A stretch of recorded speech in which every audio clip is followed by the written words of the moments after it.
You. Critics and fans enjoyed her playing the lead character in the comedy horror film, The Blackening. Now, actress Grace Byers is a new mom, and she's taking time to reflect on the importance of family and motherhood. From a very young age, I think society tries to tell you that you need to have a label. And so when you are a multiple of things, how do you define yourself? I'm Eddie Robinson, and stay tuned as we chat unguarded with acclaimed actress Grace Byers. She offers up compelling insight into defining one's identity through multiculturalism. The New York Times bestselling author speaks candidly about growing up in the deaf culture and what it takes to raise biracial children in today's climate. Oh yeah, I feel you. We hear you. I see you.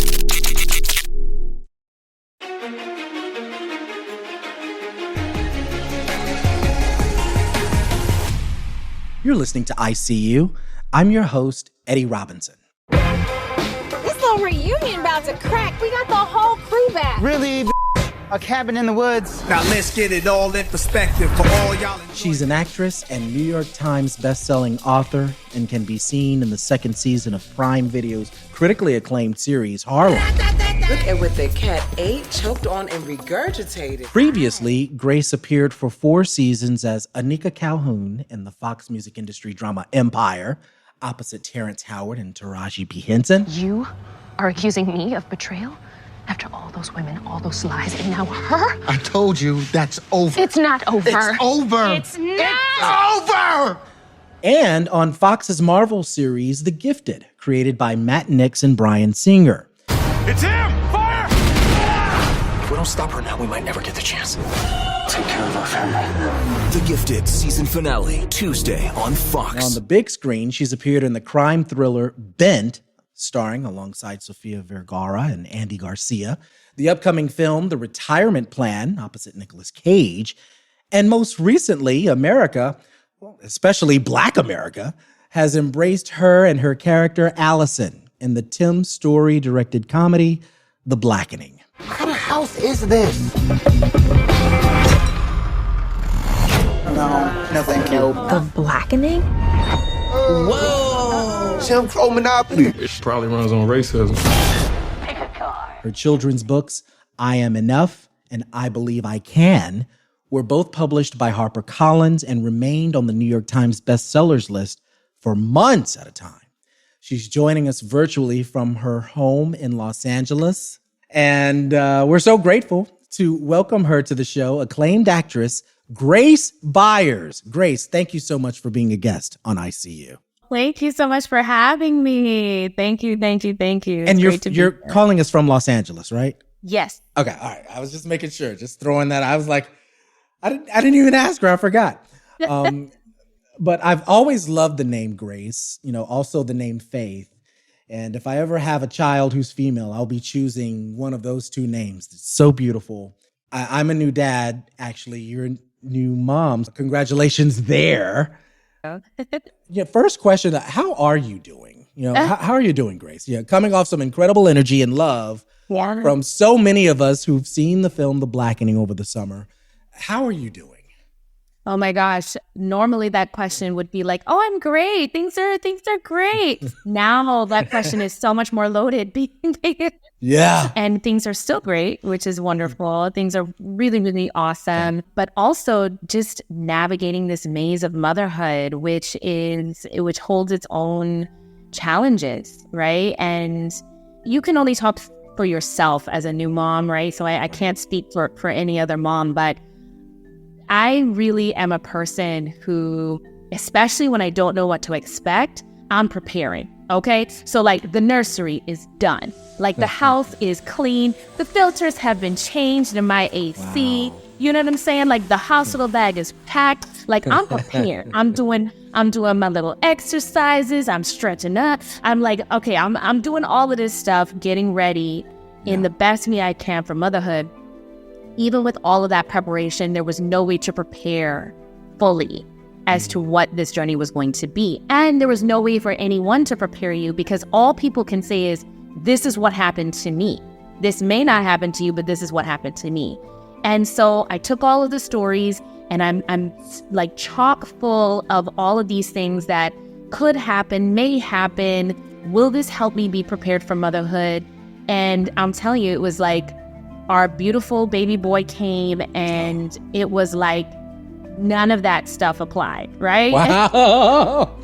Interesting. Like little to none, except that no one can prepare you. I'm like, that was probably the best piece of advice. And so it has been a navigation for me. It's been very, very particular for me, because for me, I was actually diagnosed with severe postpartum depression. So that was something that I did not anticipate, right? And I said to myself, which is actually really, I wasn't even planning to chat with you today about it, but I'm going to talk about it because I said to myself that if I ever get a chance to talk about this publicly in a way that makes sense, I'm going to mention it, right? And what I did not know was all the ways in which postpartum depression can show up for you. You hear about it and you go, oh, postpartum depression. Yeah, I can deal with that, because probably means I'll cry all day or be sad all the time or feel low. But it encompasses so much more than that. And for me, a big way in which it showed up was extreme exhaustion. And so for me, I was overwhelmed. I was overwhelmed in a whole different way. Like the girl who before pregnancy was get it all done, that get it all done mentality became the woman who is like, why can't I get it all done? Why does this feel like it's taking me out? What's going on, you know? And so diving into that journey has been very eye-opening and has really taught me already so much about myself. It's ICU. I'm Eddie Robinson, and we're chatting with acclaimed actress Grace Byers. Her latest film project was the hilarious dark comedy The Blackening. She's here on ICU to talk more about her career, the accomplishments, challenges she's had to endure in this industry, but now we're learning more about her life as a brand new mom and how she's been dealing with mommy fatigue, burnout, right? The struggle is real, folks. I'm a single dad, and I have a very young toddler son through surrogacy. I've been going through extreme exhaustion, but I can only imagine what a mother has to go through. Grace, I mean, it speaks volumes of the strength you've had to endure as a mother, much similar to my own mother. Where has your source, your inspiration come from? Because, you know, being raised in a home where your parents, one of which was deaf, if I'm correct, both parents, deaf. You're fluent with sign language. You of course, and what I've read also, you were bullied as a child for having deaf parents. You're now this amazing actress, best-selling author. You know, the confidence, you know, where has this strength derived from? And here you are, a new mother, because some people will see this as a limitation, right? Being biracial, you know, your mother, talking,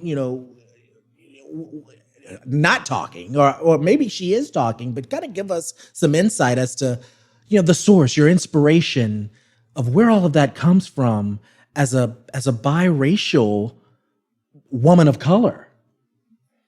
Yeah. And as a new mom. Yeah. Well, I'm definitely still going through the journey, and I think mine was compounded by, and I'll just mention this too for any moms that are listening or people who want to become moms. But I had a double whammy because I also had what was called DMER, and that's DMER, dysphoric milk ejection reflex. I'd never heard of it, but I knew that anytime I was pumping or nursing, I fell into a very deep sadness. And I said, what is this? This is very strange. Looked it up. It was actually a real thing. Spoke to my doctor about it. Was diagnosed with that as well.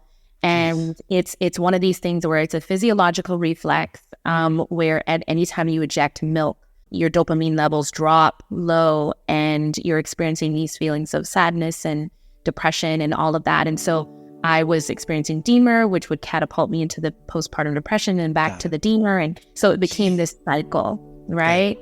And so I wish I knew about it, wish that someone had spoken about it. And so you talked about strength here. And I think, for me, strength, when you look at the definition, it depends on what you're trying to strengthen.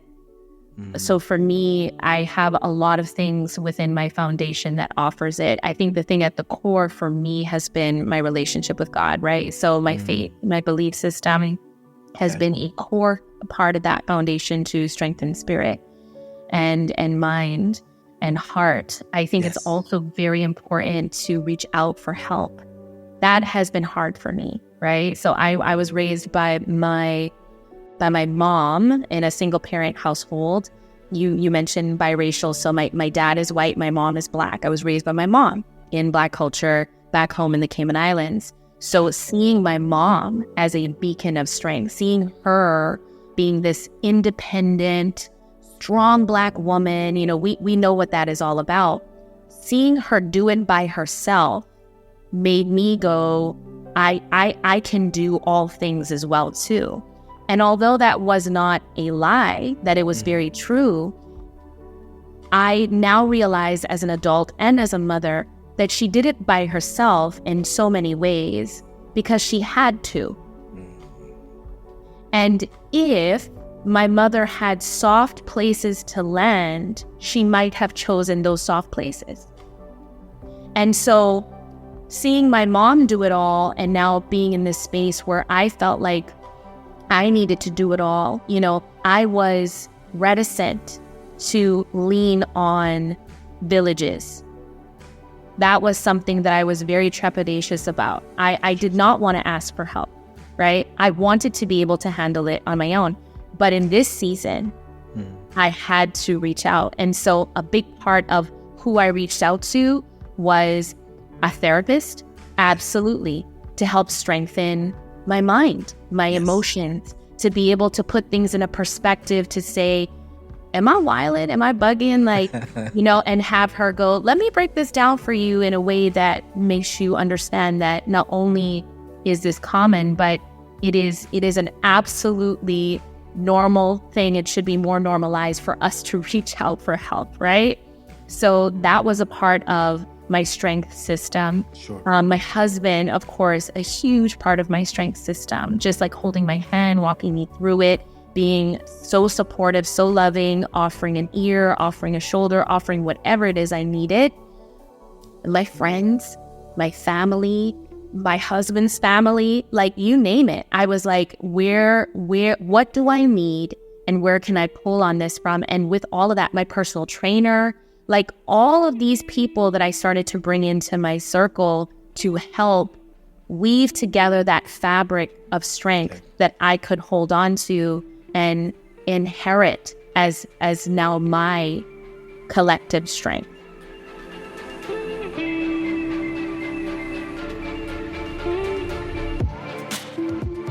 Coming up, we continue our chat with acclaimed actress Grace Byers as she offers up her insight on defining one's identity when you're multicultural.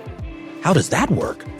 And what will it be like for her as a new mom and for me as a new dad as it relates to raising biracial children in a world where society is desperately trying to label folks in an effort to figure them out?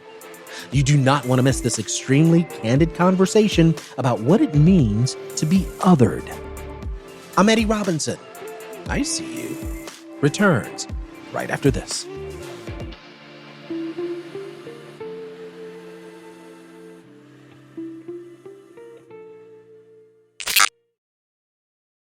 And if you're enjoying this program, please be sure to subscribe to our podcast, I See You with Eddie Robinson. You can hear all the past episodes and be notified when new episodes are released. Also, please take a minute to give us a review or comment. We love getting feedback from our listeners.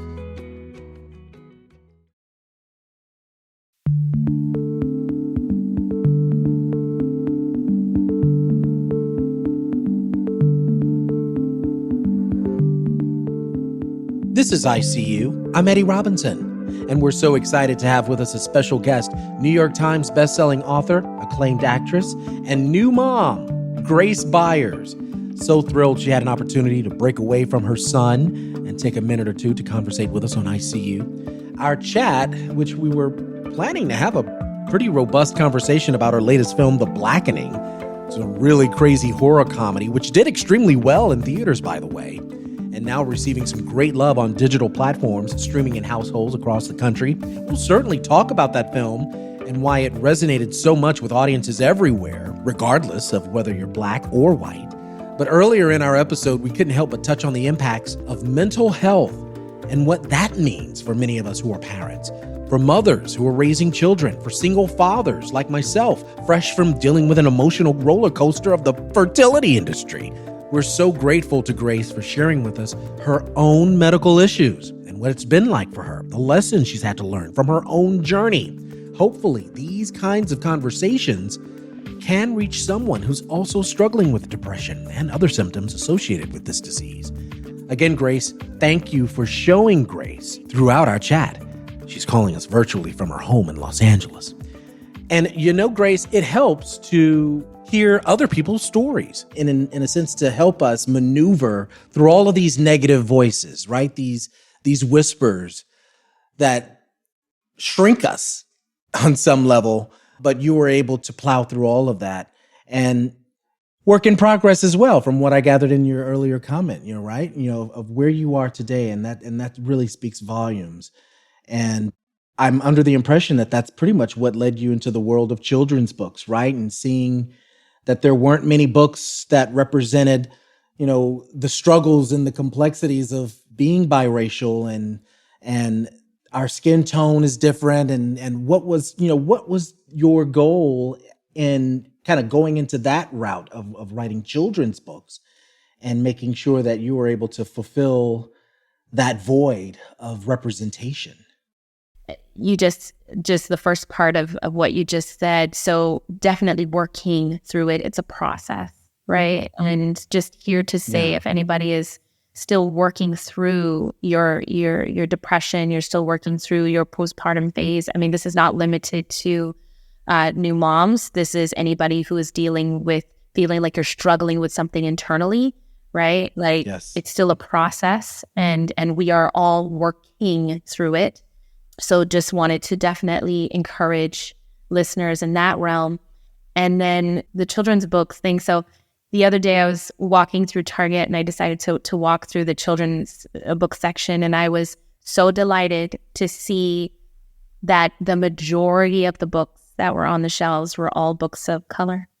I just never thought I'd see the day. I was like, wow. So when I started to write I Am Enough many years ago, this was way before that time. And if you really think about it, it wasn't even 10 years ago.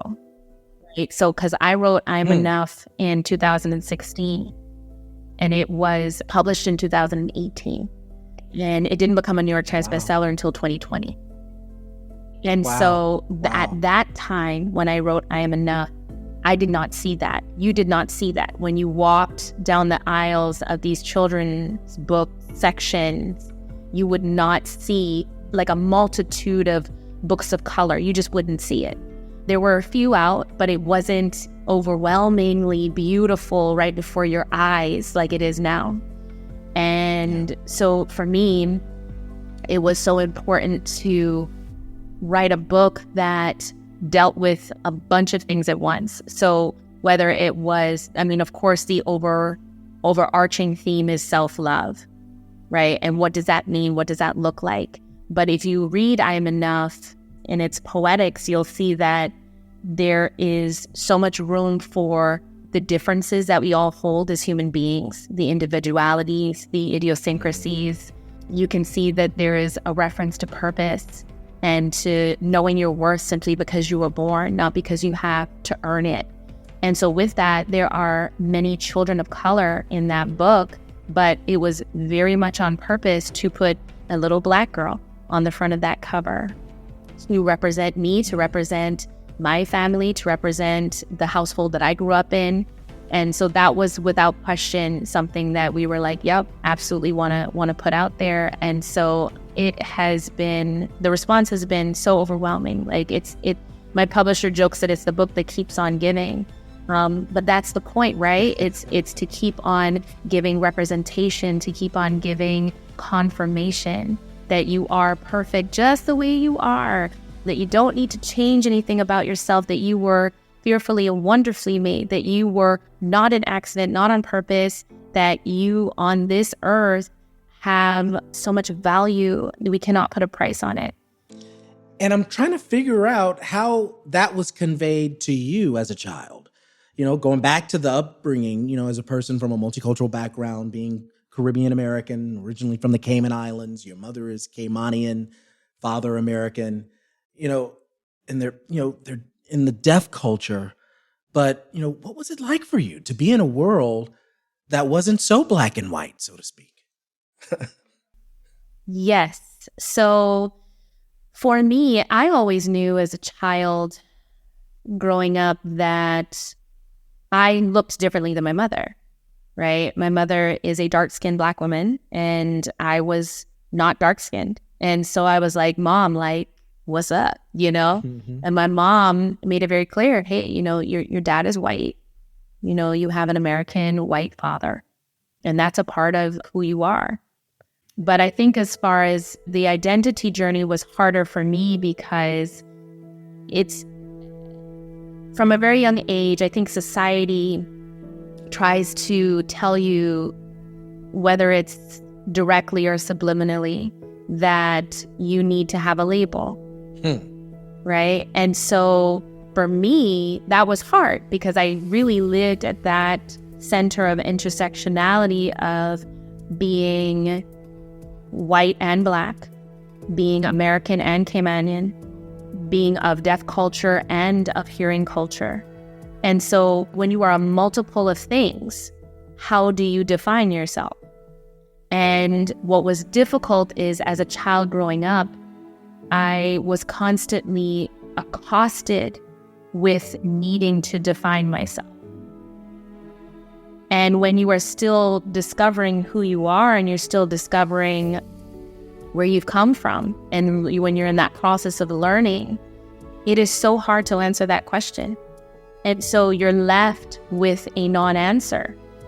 And when that happens enough, you grow up into an adult where you're kind of not sure who you are, right? Because it's like if you say one thing and someone disagrees with you, then you go, well, at least for me, there'd be instances where I would say, oh, I'm this or I'm that. And they'd go, no, you're not.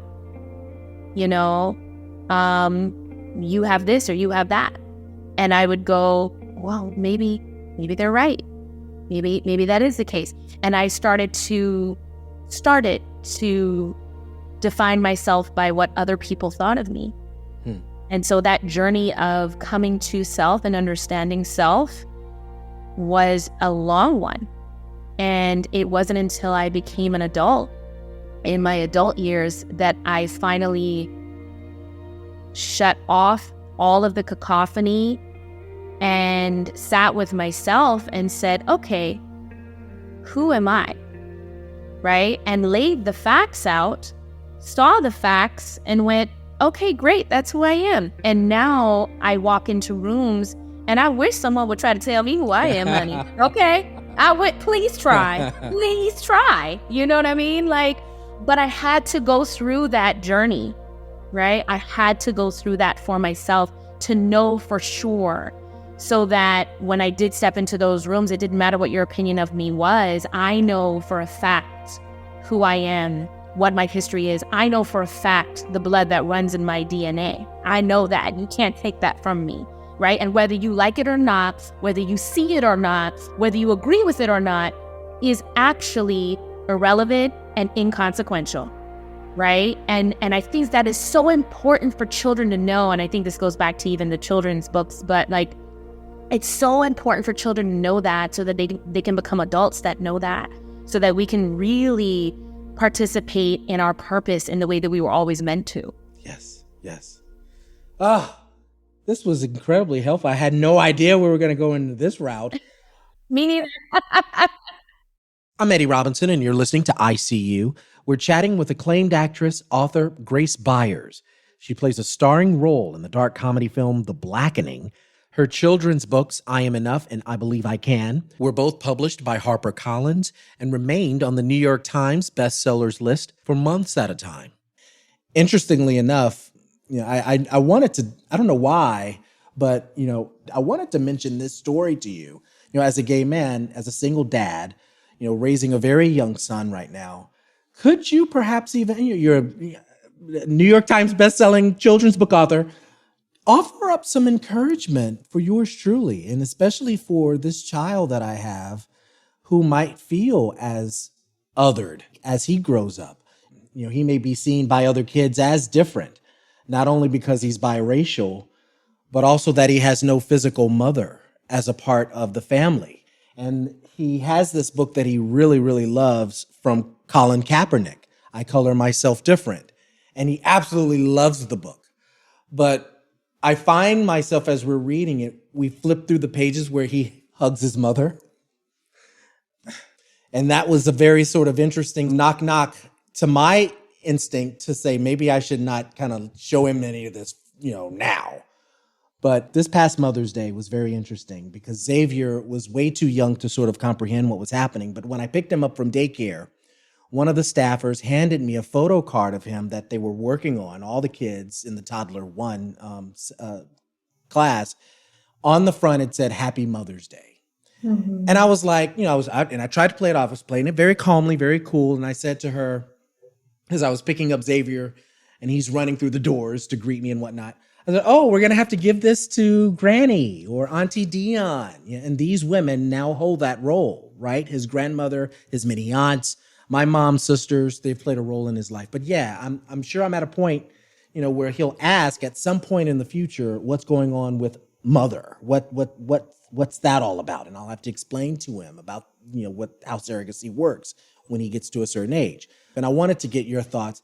Play like we've known each other for years and we're friends, but I wanted to get your insight as to the encouragement aspect of what could I mention or say to him as a child who is biracial and has, only one parent who's the father. One more kind of nugget. I sent the principal of the school a text message, and we've been exchanging messages, of course. And I think it's a great thing there because she mentioned that she, the principal, raised her daughter as a single mom. And she's like, her daughter turned out really well. And we've chatted, we've laughed about that. But I was telling her that there's a different dynamic at play when it comes to raising a boy with no mother versus raising a girl with no father. The latter, I believe, is more prevalent in society. And that being said, Grace, it's a real challenge being part of the LGBTQ plus community already. Then to add a family unit so unique, you're bringing in and ushering in a deeper set of challenges. So the world is changing. And I mentioned this to, the principal, and I think, young students being taught in today's classroom should be prepared, with tools that are necessary for them to navigate through this diverse world. But your thoughts, what do you think as far as a young child biracial with one parent who's a father? Right. Gosh. Oh my gosh. Thank you so much for sharing that. As you were talking, the thing that rose up for me inside was that the truth of the matter is that we are all an other.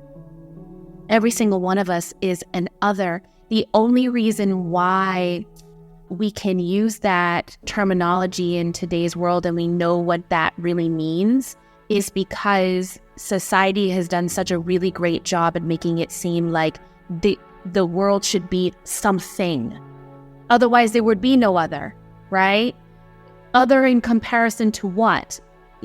Other up against what? It's the world has created this idea of what they feel is the norm, what they think things should be, and the reality of it is that we all are so different in the way that we are, first of all.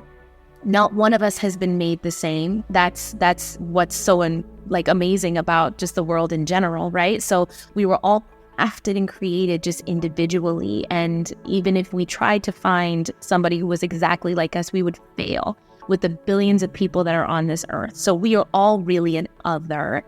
And I think a lot of times when children are met with, or adults are met with the why questions and the, well, they have this, but I have that. They look like this, but I look like that. Their families are like this, but my family's like that. In my opinion, the most wonderful, loving, amazing thing we can do is to encourage that the difference is not the anomaly. It's the norm. The difference is not something that is so like a rare idea. No, the difference is what is the normal idea. We are all absolutely different. You cannot find someone who is exactly like you. So that is actually the norm, not the other way around. And I had to learn that the hard way, because especially as children, and you're talking about advice for Xavier, and as he gets older, with each passing year, you'll be able to explain it differently for the cognitive, growth and development, right? Correct. And I think in these years, until we can have those conversations with our children in depth, I think what they need to feel more than anything, which is what you've already been doing, is connection, love, and empathy. That's it. I think that's the beginning, right? Connection, love, and empathy. I am lacking nothing with Eddie as my father, right? I am lacking nothing. And so I think that's first the sphere of, that protection and love and connection. And then as he gets older, then we get a chance to explain why you're lacking nothing. That although you do not have these things in your family dynamic, or although you don't look like this or da-da-da-da-da-da, that it does not mean that you are missing or lacking anything, right? I think that's probably one of my favorite affirmations right now is I lack nothing. That everything that I need or will ever need, that I have inside of me, that it has been given to me already. I was born with that, right? So I think that that's the most important thing. Like the details really don't matter as much. You'll find that growing, it's not until I was an adult till I realized the impact of what it meant to not have my dad around. But growing up, I lacked nothing. My mom was present and loving and there for me, right? And then when I got older, I was like, oh, okay, I can see how there are some things that I probably need to work through, knowing that I was missing my dad or, all those things. But we as parents and just as a world, we cannot curate the perfect world for our child. Because if we could write it down, it'd be like, oh, the perfect world would look like this, and the family unit would look like this, and then my child would never get hurt and would never scrape their knee and would never do all these things. But we can't do that. We cannot protect our child from every single thing that's in this world. But what we can do is be that safe space for them, and so that they will know that no matter what, you will always be loved. You will always have a place that you can be safe in, and I will do everything I can to create that for you and to let you know that you have that in me. That's the best that we can do, right? So that is that aspect there. And then I think as far as, the world is concerned, I keep seeing it this way even with my own child, right? Like I know eventually he's going to go to school and he's going to go out in the world, and then he's going to come back home. And I'm going to have to deal with people who have hurt him or situations that he's gone through that I'm like, oh, I wish I could shield him from that. But all I can do is just keep reminding him of who he actually is, not who the world wants him to be, not who the world is trying to accost him to be, right? Why aren't you? Listen, that is not my job. My job is not to satisfy your curiosity. My job is not to fill in the blanks in your mind about me, right? My job is to fulfill the purpose that I have been given on this earth and to do it with love. That is my job. And you learn that as you get older, but I think in the younger years, the more important thing is to really cultivate that space of love for them and to know you lack nothing. You may not have a mom, and you do not lack love in this space with me. Let's get some comedy in here. Oh my goodness, this is the blackening. It's a little too serious and intense. We can really talk about this forever. Yeah, but we really could. Thank you. Oh, this was just so helpful and just so explosive in helping me guide through my journey. But this is wonderful. I appreciate that. Coming up, we wrap up our conversation with renowned actress Grace Byers. We'll reminisce about the success of the hit dark comedy film The Blackening and how this movie sheds an interesting light on stereotypes of the horror genre, all while celebrating Black culture at the same time. Plus, what kinds of roles can we expect Grace to portray in the future? And feel free to share your thoughts about stereotypes in horror films. We'd love to hear from you. Follow our show on Instagram or send us an email, talk@iseeushow.org. I'm Eddie Robinson. Our final segment of ICU comes your way in just a moment.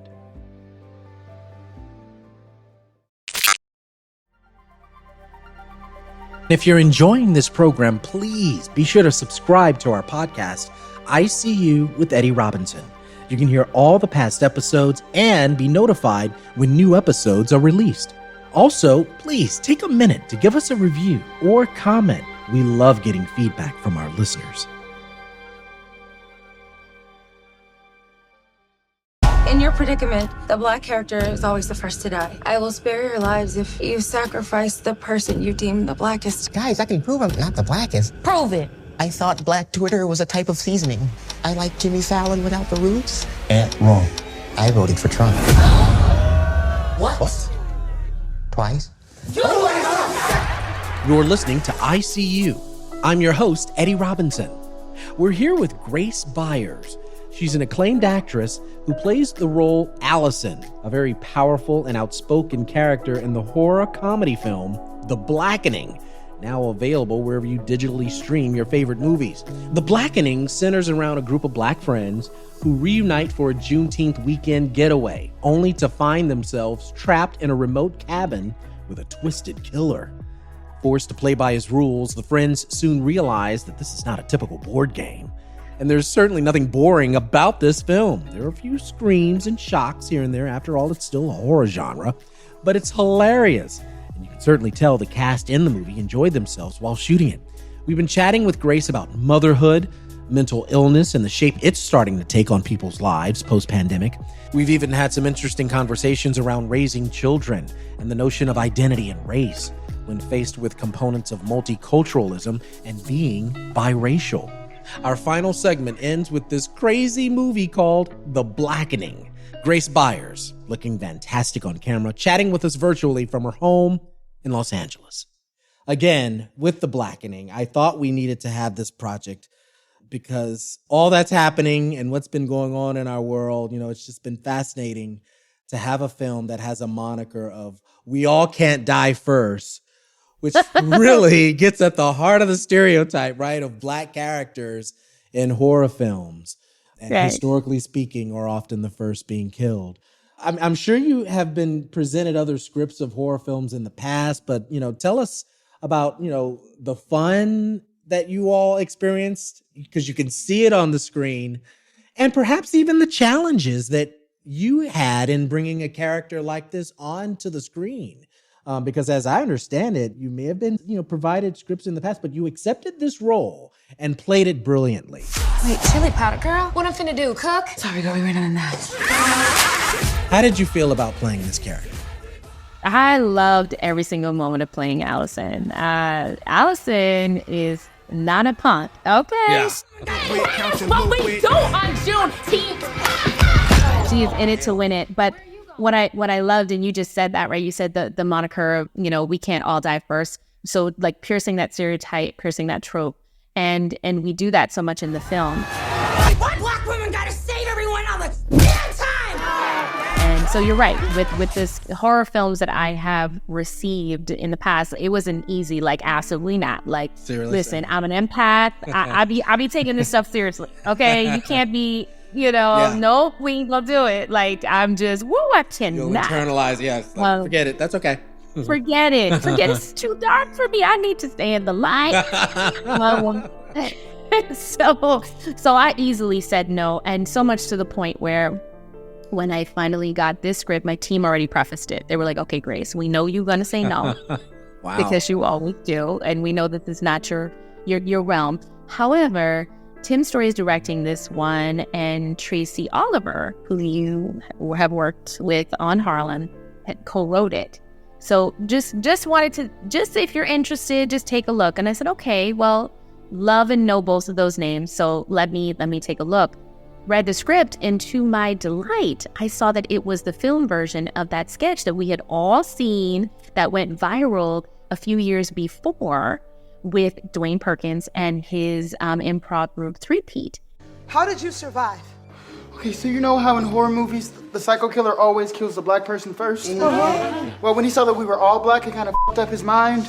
And because I felt like a white woman, he let me go. Oh my God, that's so good. And I went, oh my gosh, this is the film version of that amazing, funny sketch that we all saw like years ago that we were hollering. Like no one watched that once. Everyone like watched it again and again, passed it to their friends, cracked up. No.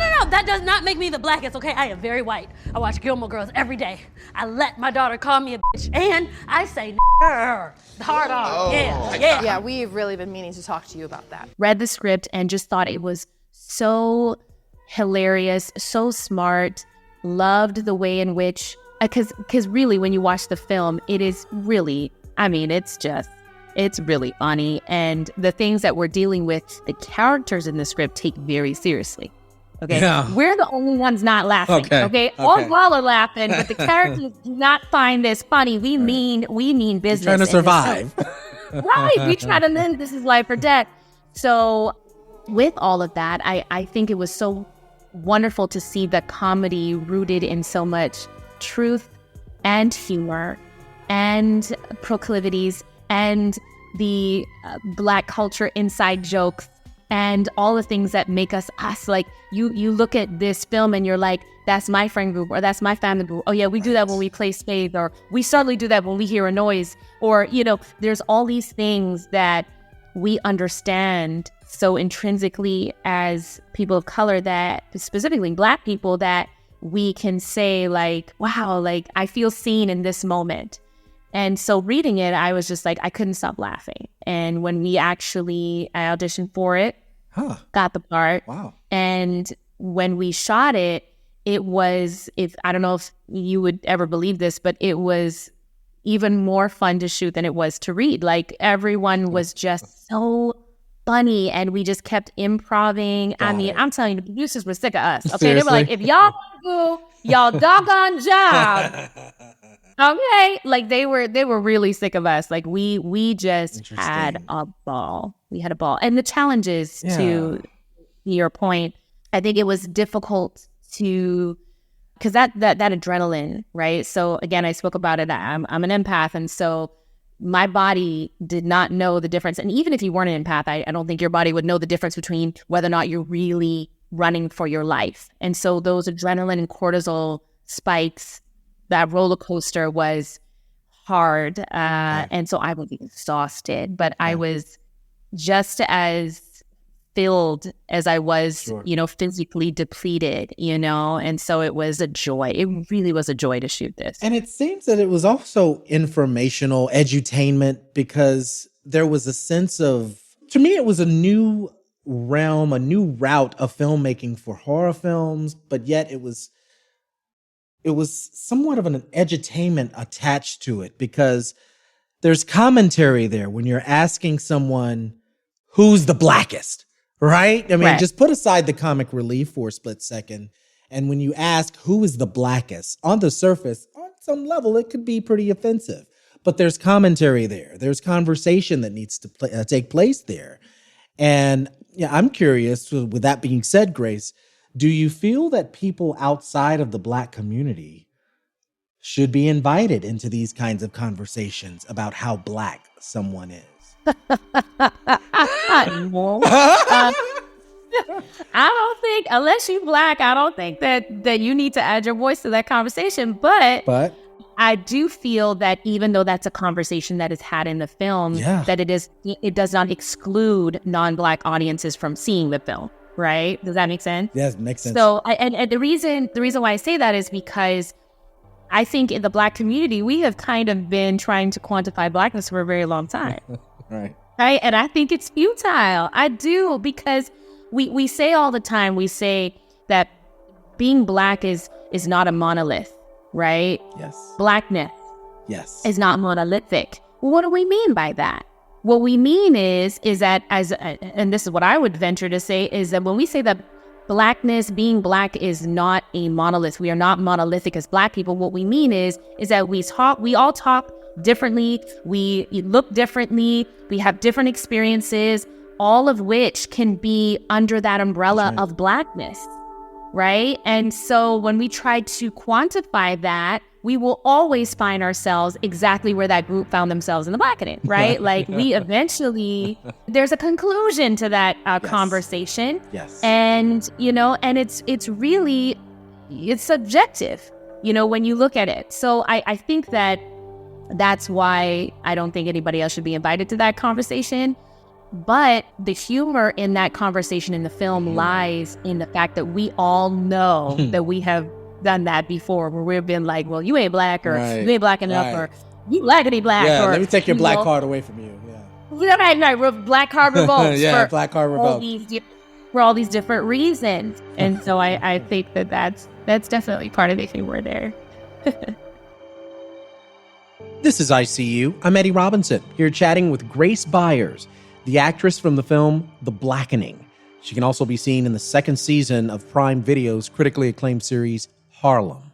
What kinds of characters do you enjoy playing? Do you try to seek out roles that allow the character to take on some form of, self-awareness or some sort of discovery, a truth that helps them overcome the obstacles that they've had to face or confront in their own lives? You do a fantastic job again in Harlem, and we see your character and the layers in and of itself. But what characters you tend to enjoy portraying the most, and why?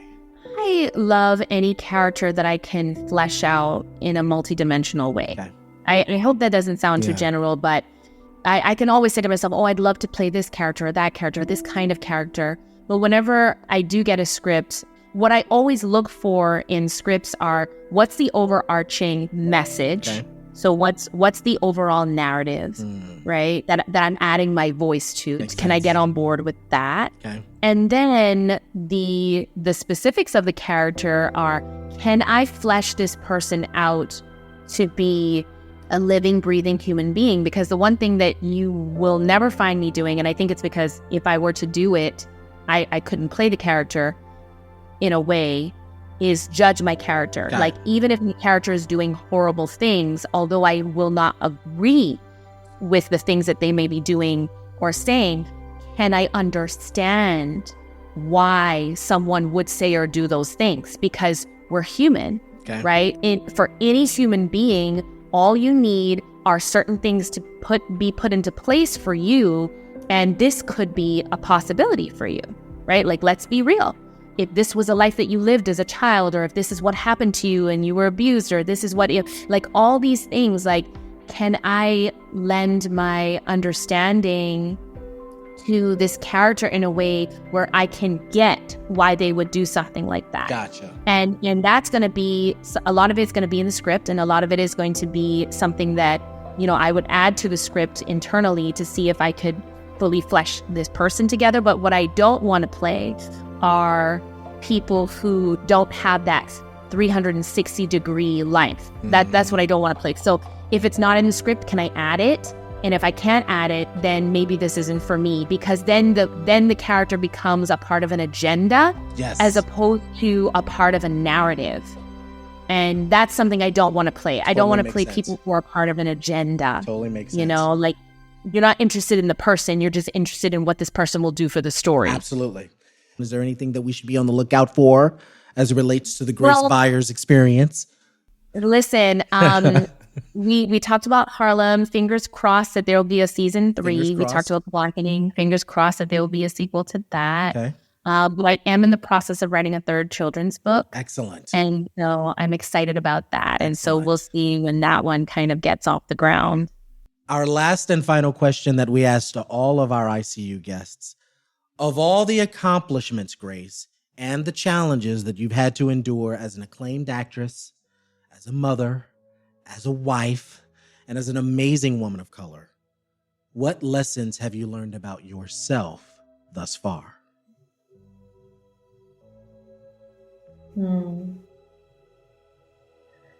That I am enough just as I am, and that I am wholly and deeply deserving of grace.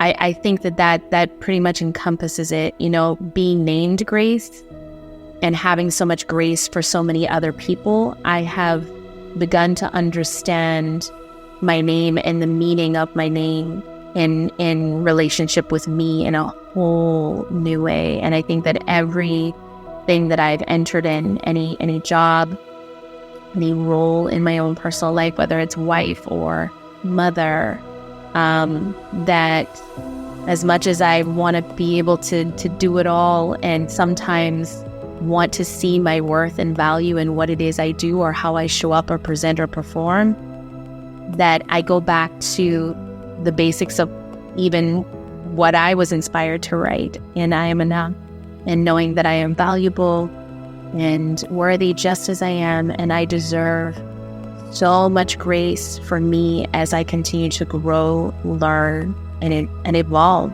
as a human being. New York Times bestselling author and acclaimed actress, brilliant actress, Grace Byers. Grace, thank you so much for being a guest, and thank you for being vulnerable on ICU. Oh, thank you. Thank you for having me, Eddie.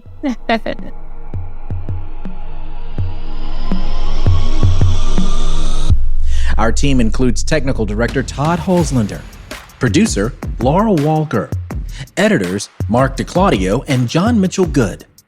ICU is a production of Houston Public Media. Follow us on Instagram and Twitter, and subscribe to our podcast wherever you listen and download your favorite shows. I'm your host and executive producer, Eddie Robinson, and I feel you.